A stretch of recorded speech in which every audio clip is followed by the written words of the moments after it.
in this video, we are gonna talk about graph data models.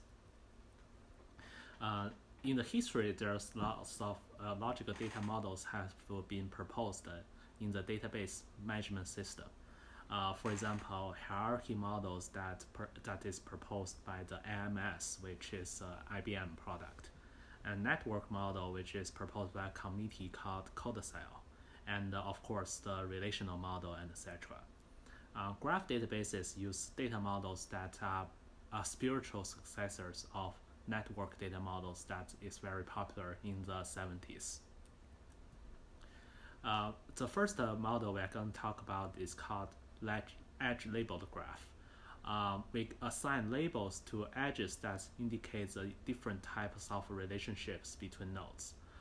For example, in this edge label graph, we have three nodes: Steve Carl, the office, and BJ Novak, and we have three edges: X in, two X ins, and one produces. This graph models the office production crew. In this small example, we have three nodes, and edges we have, for instance, indicated as Steve Carl, X in, the office, and for another edge indicated as BJ Novak, produces the office. As you can see, essentially the edges contain three components. First component is the node where it's come from, and the second one is its label, and the third component is the node that this edge points to. So such edge labeled graph is a basis of a resource description framework, stands short for RDF. Some people may call it a triple store.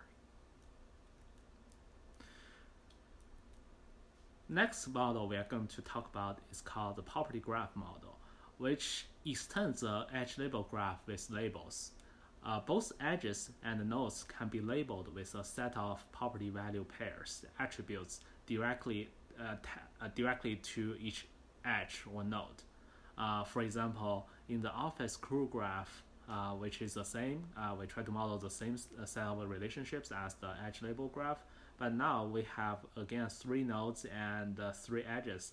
However, we have this node label, we have a person, and we have attributes. For instance, in the first node, we have this name, attribute name, and its value called Steve Carl, and we have its gender called, which is male.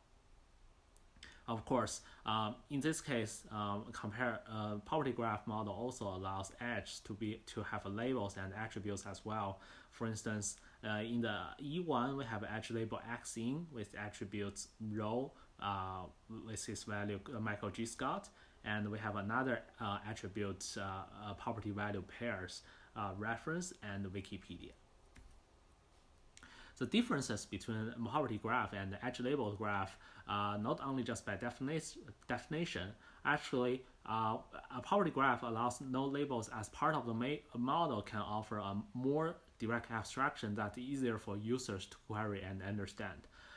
For instance, Steve Carl and BJ Novak can be labeled as person in property graph. However, in the edge label graph, we have to label them specifically as Steve Carl and BJ Novak. That may be confusing in some use cases. And the second reason is that property graph actually is more suitable for scenarios where various new types of meta information may regularly needed to be added to edges or nodes. So in this case, we have each node in the property graph can have an arbitrary number of property value pairs, which is very flexible in case that we may need to want to add one extra pair more to a specific node. Let's compare these two models with actually our more familiar database management system data models called relational models. In the slides here, I show that exactly same data, but actually represented in the relational model.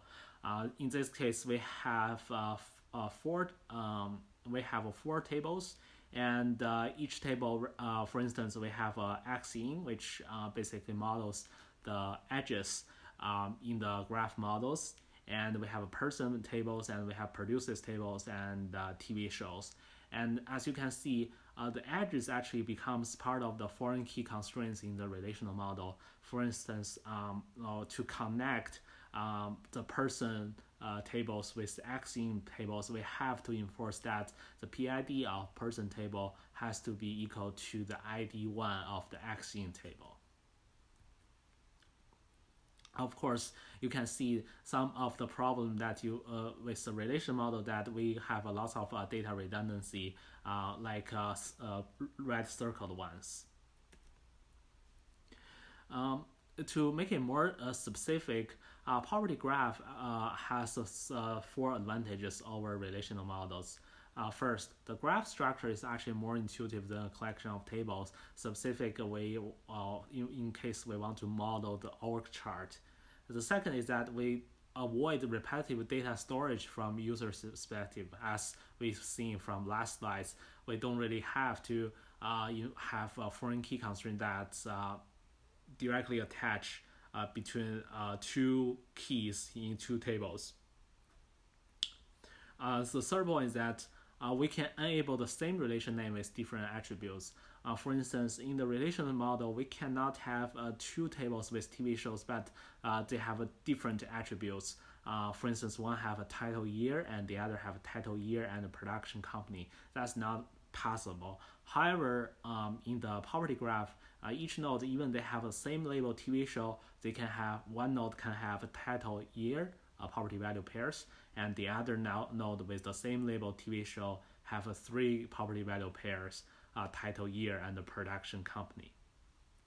And that's why it's actually there are some nice query languages that for graph problems that we can leverage. That's it. Thank you for watching.